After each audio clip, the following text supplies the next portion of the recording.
Quarter ফাইনালে qualify করার জন্য আর্জেন্টিনার সামনে এখন একমাত্র বাধা মিশর।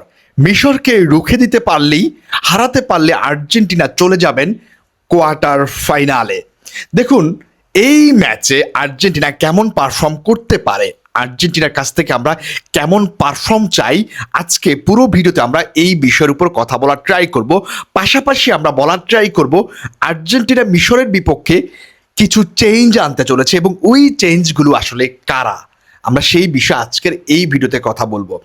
দেখুন, আপনাকে ভিডিওর প্রথমে একটা কথা বলে রাখি, আমরা জানি আর্জেন্টাইন ফ্যানরা কিছুটা আপসেট আছে, কারণ লাস্ট ম্যাচ কেপে বার্দের বিপক্ষে আর্জেন্টিনা তাদের সামর্থ্য অনুযায়ী ভালো পারফর্ম করতে পারে নাই এবং এর জন্য আর্জেন্টাইন ফ্যানরা কিছুটা আপসেট আছেন।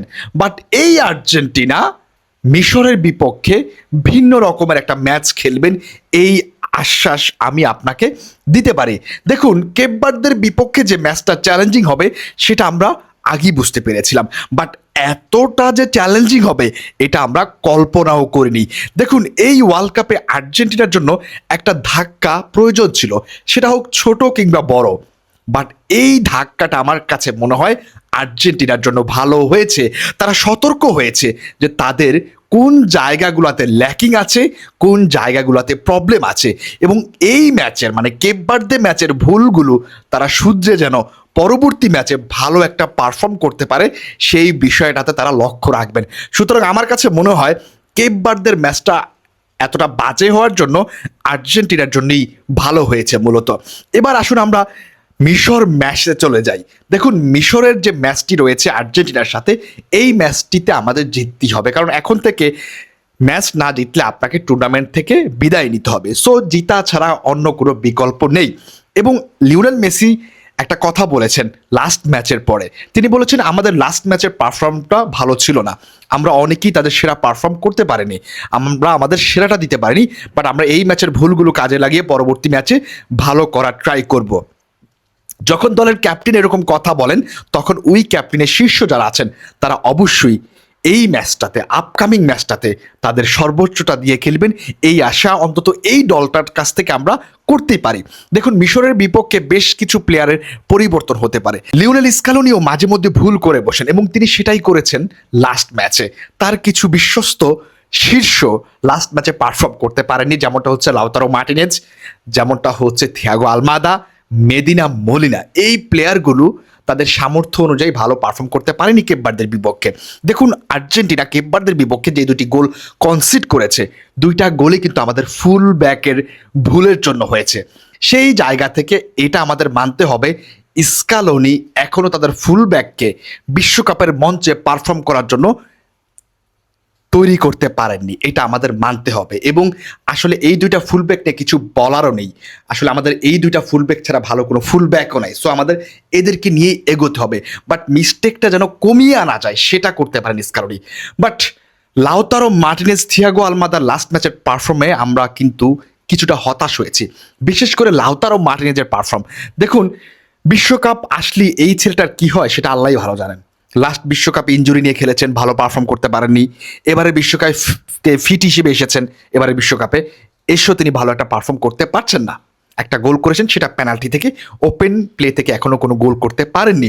বাট এই Lautaro Martinez club football inter মিলানের হয়ে দুর্দান্ত লেভেলে পারফর্ম করেন, রেগুলার গোল স্কোরার তিনি। বাট জাতীয় টিমে যখন বিশ্বকাপ চলে তখন আর তিনি গোলের দেখা পান না।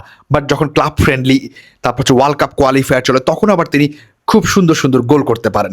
সো এটার জন্য খুবই আপসেট আর্জেন্টাইন ফ্যানরা, যে মেইন ম্যানগুলা আসলে গোলের দেখা পাচ্ছেন না, একমাত্র লিওনেল মেসির উপরে আমাদের তাকিয়ে থাকতে হচ্ছে।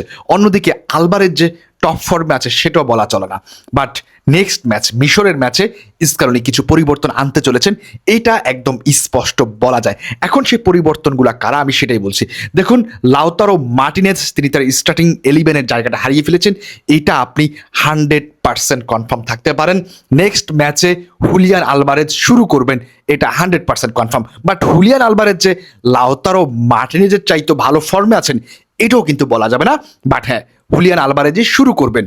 এরপর থিয়াগো আলমাদা যে জায়গাটা, এই জায়গাটাতে আমরা নতুন কোনো প্লেয়ার দেখলেও দেখতে পারি, আমরা লো সেলসোর মতো প্লেয়ার অথবা বার্কোর মতো প্লেয়ারদেরকে এই জায়গায় দেখতে পারি। বাট এই জায়গাটাতে এখনো কনফিউশন আছে। বাট থিয়াগো আলমাদা প্রবাবলি শুরু করতে যাচ্ছেন না মিশরের বিপক্ষে।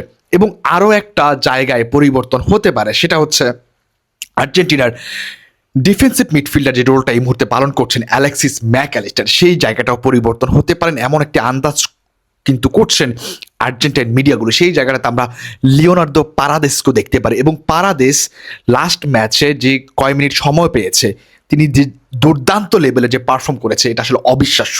এবং পারাদেস যে একজন চ্যালেঞ্জিং ফুটবলার, একজন হচ্ছে এক্সপিরিয়েন্স ফুটবলার, এবং সেটা তিনি প্রমাণ করেছেন লাস্ট ম্যাচে। সো পারাদেসকে খুবই প্রয়োজন কাউন্টার অ্যাটাকগুলো সামলানোর জন্য।